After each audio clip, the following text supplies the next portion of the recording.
Welcome back to day one of the 10th annual Toronto Raptors Coaches Open House presented by Tangerine.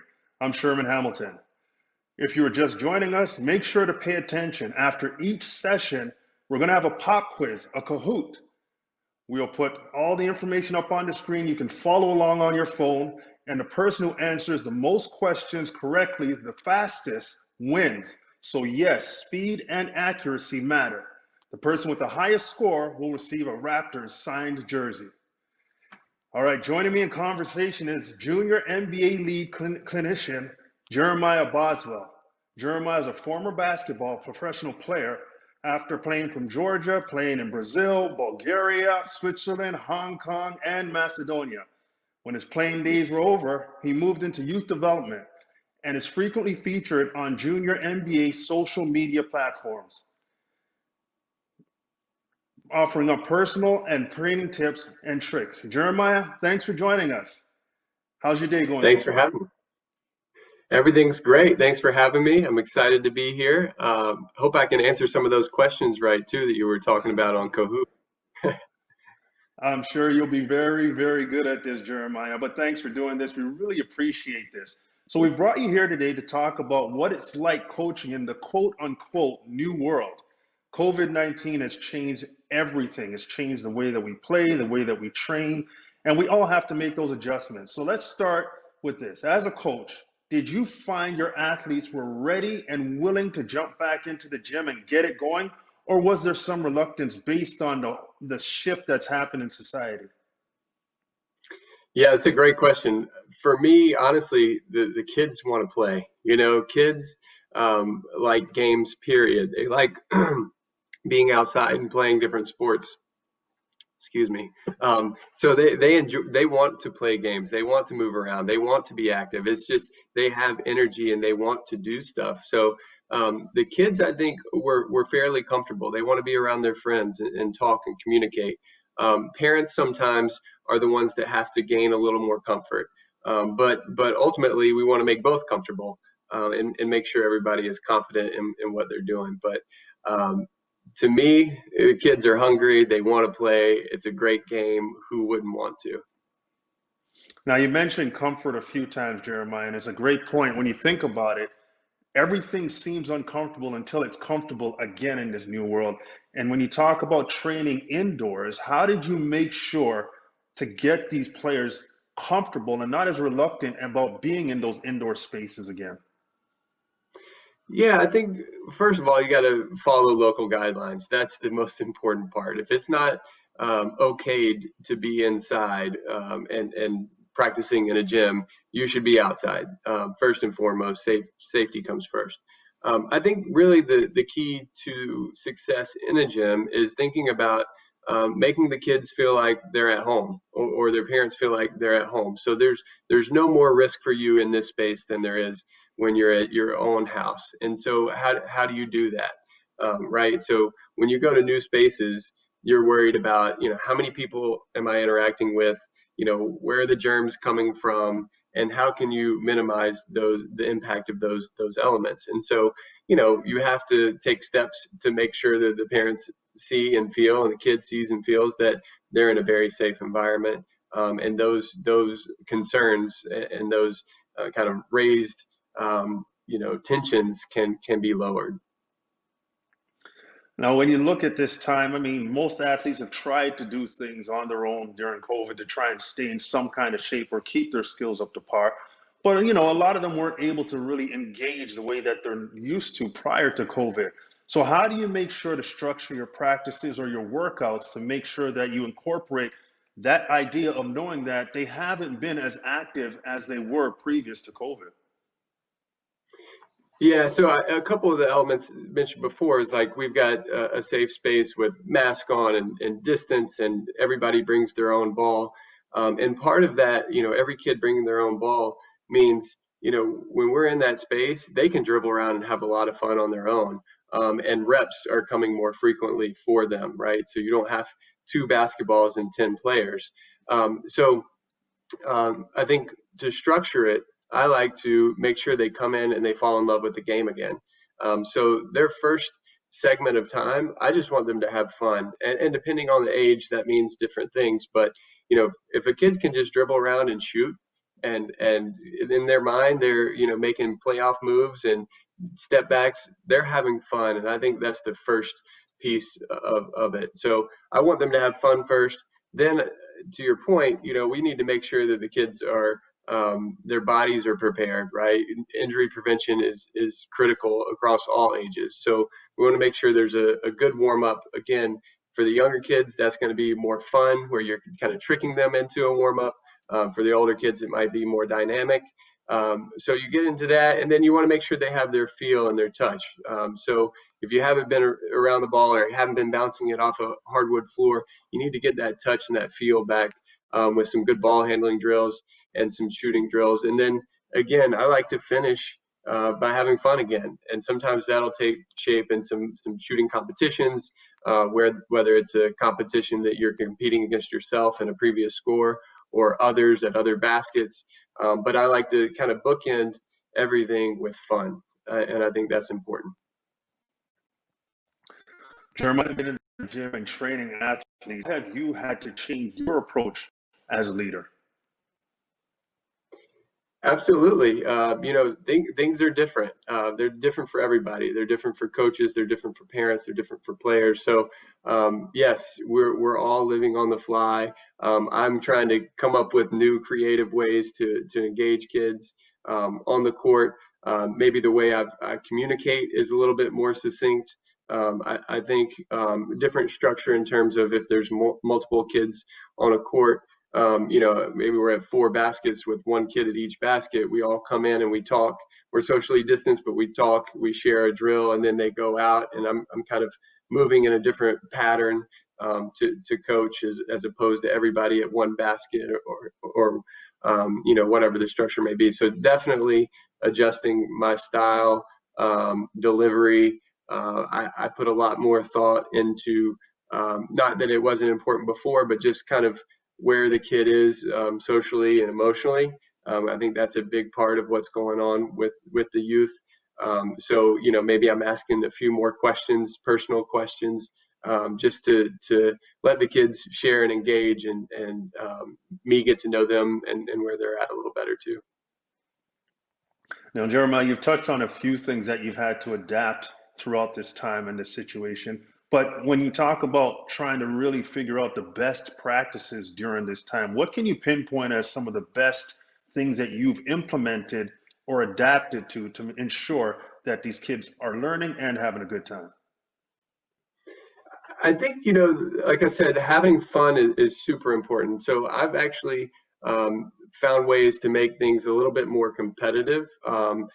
So, as opposed to just doing a regular ball handling drill, that might be a great drill and helpful.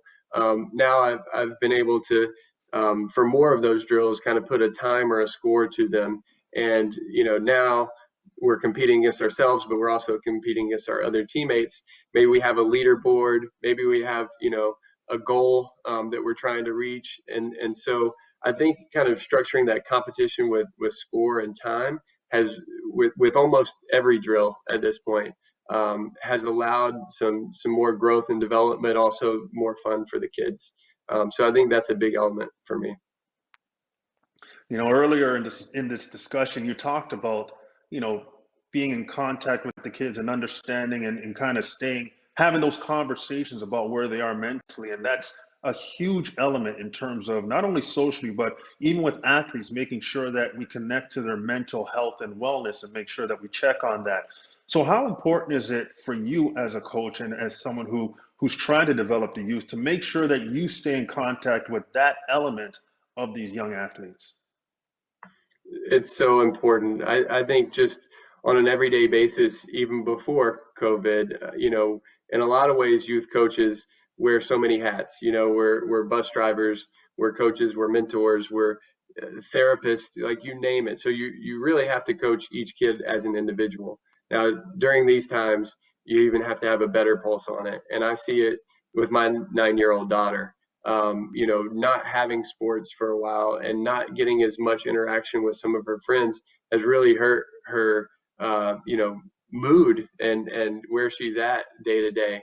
And so I want to make sure in a practice that those kids get an opportunity to interact and be kids, which they need and is super, super valuable for them. And it doesn't always need to be interaction with me. And so ways to do that are perhaps have a kid lead a drill. Maybe we've done it a few times and they know it and they can lead it, or they can tell them. Maybe they get to pick a drill. So every kid picks a drill that they like and they get to work on it. So having a little more kid to kid, peer to peer interaction, I think is good for them socially, emotionally. And then, I try to keep a pulse on it too, just by the questions that I mentioned when I'm around them. So super important. Couldn't be any more important to start with, and then now even more important. Yeah, I couldn't agree more. Something that I find that young athletes kind of can't take for granted. I'm a grown man and I still sometimes struggle with, and that's nutrition, eating properly, eating the right things consistently to make sure that your body can perform at the highest level. So, what are some effective strategies that you found to really drive home the point that nutrition is so vitally important to their success? Yeah, nutrition is a tough one sometimes for kids. Depending on the age, they don't quite see the value yet, and so sometimes we are kind of preaching and trying to just hit home the message over and over, and knowing that it'll sink in at some point. But I will say, during this time, an important element to safety has been each kid bringing their own water bottle. And maybe sometimes kids during practice don't go to the water fountain or don't drink much or enough. We can kind of be a little bit more dedicated to talking about hydration now, whether it's on the way to practice, on the way home, or during practice. And so that's a great start. I think we talk about hydration, whether it's water, Gatorade, anything that's needed, and that's a good stepping stone into nutrition. I would say this kind of window of time has also allowed for a little more communication with parents, and so often it's not what the kids aren't cooking their own dinner, right? It's what the parent buys and they're providing. And so with more communication with the parents through this time, it provides opportunities to kind of drop those nuggets in as well and share some important pieces. So I think those two elements, kind of starting with the hydration and then more communication with the parents has been helpful. Excellent. Now, one of the beautiful things about this coach's open house is that we get involvement from the people that we're usually watching in terms of being in the arena. Now we're doing it virtually, but we're keeping everybody involved regardless. So we have a couple of questions for you from people that are tuning in. And this one comes from Coach Mike from Toronto. And he wants to know, why did you get involved with coaching youth? Coach Mike, thanks for the question, and thanks for participating. Great question. I honestly just fell in love with the game of basketball at a very young age and saw all that it could do for me in my life and all that it has done for me in my life. I obviously got to play, but I continue to coach because I love it. I love the game. I love passing on my knowledge and sharing, but also I love kids. I love seeing smiles on faces. I love seeing growth and development. I love being able to instill character values through the game and see, down the road what these kids are doing when they go to college and when they get jobs. Is really rewarding. So I just enjoy the people aspect and the watching the youth grow. Next generation is these young kids, and we're able to help them, and I love it. Awesome, awesome. Well, Coach Denise wants to know, did you play any other sports? And if you did, when you were growing up, how did that help you in terms of your basketball development? Absolutely. That's a great question. It hits on our NBA and USA basketball, youth basketball guidelines, which encourages multi sport participation. The doctors that we consulted with actually suggested don't specialize in basketball until at least the age of 14. And I'm a product of that. So I'm from a small town, and kids played everything. I played baseball, I played football, I played tennis. I did a little bit of everything growing up. And it wasn't until I got to high school that I started to specialize. So right around that window. And I think you can read and there's just a number of benefits, but and even looking at NBA players, the Steph Currys, LeBron James, players who kind of peak later in their career have played multiple sports and benefit from multiple sports. And I think that you can read a lot about why and how it's helpful, for me, it was a big part of my success. Not only because I'm training my body in different ways, I'm learning new things, I'm working with different teammates, but I was good at basketball, but I wasn't the best baseball player. And so I knew how it felt to be on the team and just try to be a contributor. And so then I took it on the basketball court, and I know what it feels like for the other guys. If I'm the leader on the basketball court, I know what it feels like to be that person trying to contribute, and I know how to empower them.